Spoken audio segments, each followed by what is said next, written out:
इबादतों की तरह मैं ये काम करता हूँ। इबादतों की तरह मैं ये काम करता हूँ।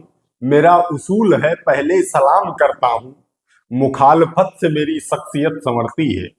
मुखालफत से मेरी शख्सियत संवरती है। मैं दुश्मनों का बड़ा एहतराम करता हूँ। दोस्तों, बशीर भद्र साहब की ये लाइनें इन दिनों चर्चा में तब आई जब भारत के मुख्य न्यायाधीश ने अपने विदाई समारोह के भाषण में इसे कोट किया। I'm sure all of you are aware of the amount that I have received my share of trolling.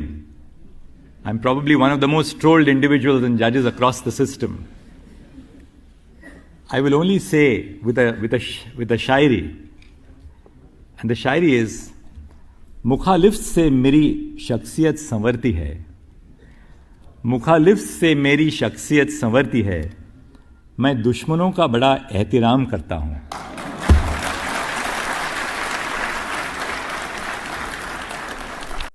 दोस्तों, कल भारत के chief justice D Y Chandrachud retire हो गए। दोस्तों, हमारे chief justice of India D Y Chandrachud ने अपने जजशिप की शुरुआत बॉम्बे हाई कोर्ट से की। सन 2000 से 2013 तक वो बॉम्बे हाई कोर्ट में जज रहे।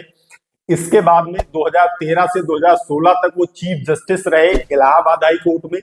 इसके बाद में 2016 से लेकर 2022 तक वो सुप्रीम कोर्ट के जज रहे और फाइनली 2022 से अब तक 2024 तक वो चीफ जस्टिस ऑफ इंडिया रहे।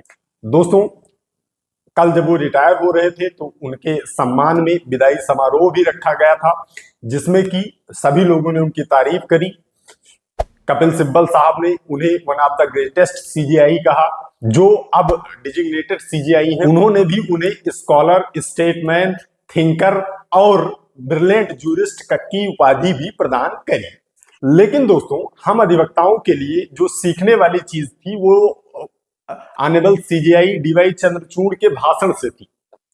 दोस्तों, उन्होंने कहा कि मैं सबसे ज्यादा ट्रोल होने वाले जजों में से था, मुझे बहुत ट्रोल किया गया। लेकिन उसी के बाद में उन्होंने ये लाइनें पढ़ी जो मैं वीडियो की शुरुआत में आपको बता रहा था। अब दोस्तों, यहां से सीखने वाली चीज ये थी कि जब इतने बड़े जज को ट्रोल किया जा सकता है तो जुडिशरी में काम कर रहे, चाहे लिटिगेशन हो चाहे जजशिप हो, छोटे व्यक्तियों का क्या होगा। होता क्या है, हमारे अधिवक्ता साथी भी आहत हो जाते हैं। जब आप जुडिशरी में काम करने के लिए आए हैं तो आपको अपनी सहन शक्ति बढ़ानी पड़ेगी, क्योंकि जितना यहाँ सम्मान मिलता है उतने लोग आपको ट्रोल करने के लिए भी तैयार रहते हैं।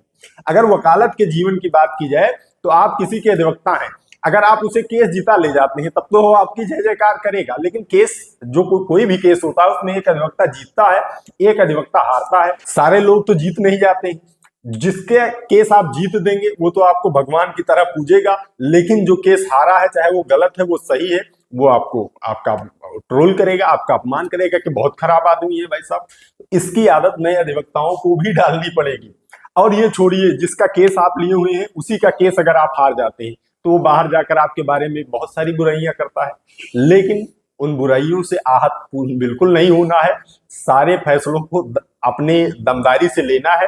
अगर आप लिटिगेशन में है, वकालत में है, तो आपको तब भी आपको आहत नहीं होना है। कोई कुछ भी कह रहा है उसको बाइकाट करते हुए आपको अपने प्रोफेशन में ईमानदारी से आगे बढ़ना है। यही चीजें सीजीआई साहब से सीखी जा सकती हैं। दोस्तों, इतने ट्रोल होने के बाद भी सीजीआई ने कई अहम फैसले लिए। कपिल सिब्बल साहब ने अपने भाषण में भी कहा कि यहां तक कहा कि जो सीजीआई, जो बड़े मैटर थे, कई सीजीआई ऐसे थे जो टाल रहे थे, इसकी सुनवाई नहीं करना चाहते थे। आपने इसकी सुनवाई करने की हिम्मत जो जताई है, इसके लिए हम आपके आभारी हैं। तो उन्होंने बड़े बड़े फैसले किए, इलेक्टोरल बॉन्ड हो, राम मंदिर का फैसला हो या सेम सेक्स मैरिज का हो, बहुत सारे बड़े बड़े फैसले सीजीआई साहब ने किए।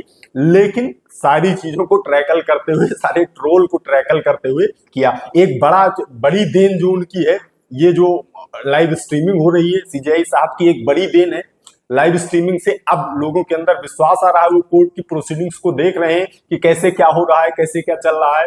या उनका कहा जाए जो जजमेंट उन्होंने हिंदी में ट्रांसलेट करवाए, ये भी सराहनीय कदम रहा है। तो हम भी उनको बहुत शुभकामनाएं देते हैं। उनका कार्यकाल बहुत ही सुनहरा रहा है। क्रिटिसिज्म तो होता ही है, कुछ, अगर आप ह्यूमन बीइंग हैं तो आप कुछ अच्छा करेंगे, कुछ गड़बड़ भी आपसे हो सकता है।